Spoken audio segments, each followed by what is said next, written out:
রহমতুল্লাহি ওয়া বারাকাতুহু। কেমন আছেন আপনারা?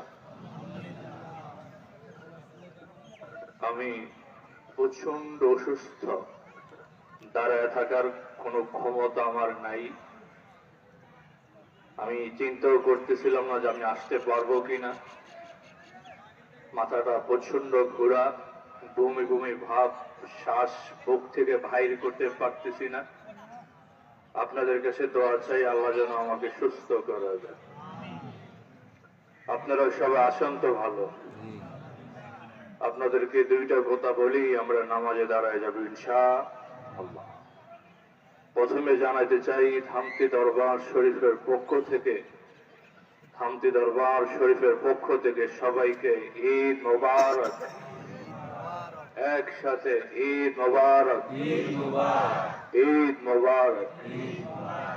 2 নম্বর কথা হচ্ছে, ঈদের থেকে আমাদের সবচেয়ে বড় আনন্দ কিন্তু মাহফিলের সময় হয়, ঠিক কিনা? এই মাহফিলের সময়, ঈদের সময় বাড়িতে কেউ না আসলেও মাহফিলের সময় কিন্তু আমরা সবাই বাড়িতে আসি, ঠিক কিনা? কিন্তু মনে রাখতে হবে, এই মাহফিল আমাদের কখনো একার হয় না, সবাই মিলে করতে হয়, ঠিক কিনা?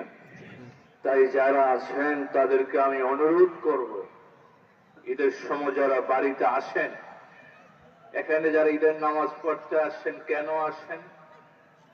2টার কারণে।